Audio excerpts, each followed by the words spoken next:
Let's turn to Ignacio Portes for insight on China's growing relationship with Latin America. He's the Latin America editor for the Brazilian Report. Ignacio, give us some context. I mean, these are a lot of high-level visits from diplomats from Argentina, Bolivia, and Peru. It kind of demonstrates, doesn't it, the strong ties now between China and the region? Yes, the relationship between China and Latin America has changed and broadened a lot in the last 2 decades.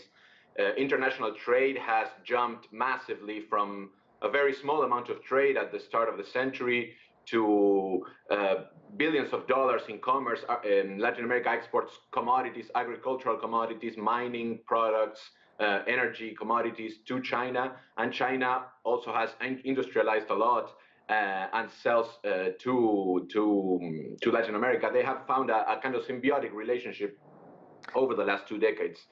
So these meetings are becoming more common. There are more Latin American countries entering into the Belt and Road Initiative that China has to trade and broaden cooperation with many countries in the world.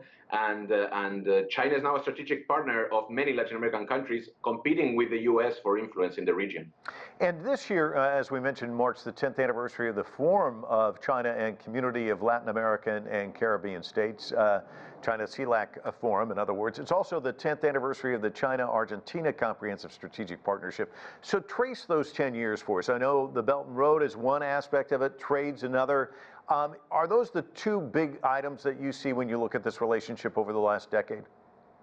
Trade certainly is huge, and I think we have seen years of a lot of political cooperation too. There has been a very good understanding between China and governments of all kinds of ideologies in the region, left-wing, more center-right governments, centrist governments, all types of governments. Maybe the only kind of governments which they have had some tensions are the more dogmatic, extreme right-wing governments that have risen in some countries in Latin America over the last couple of years. There are some tensions there, but overall, what you can say about the last 2 decades is a much strengthened cooperation in military, technological, diplomatic, financial, infrastructural, trade aspects, etc.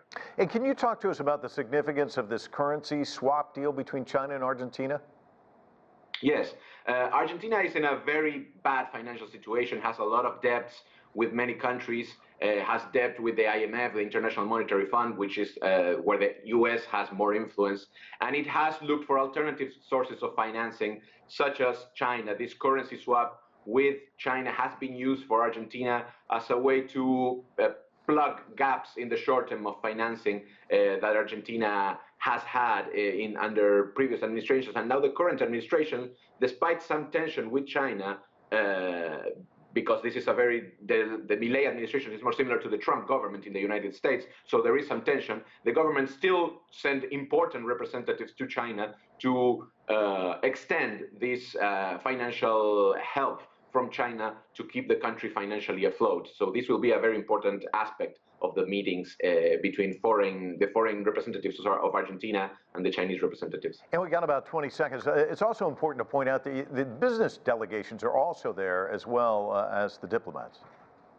Yes, the country, China has investments in energy, it has investments in roads, and it has been doing that throughout Latin America. It's interested in broadening not just the buying of primary agricultural products, but also in cooperating with transport, cooperating in energy, and it wants to enhance the amount of things in which is working with Latin America. So with this, the business meeting will be important too. Ignacio, thank you so much for your insights. Appreciate it.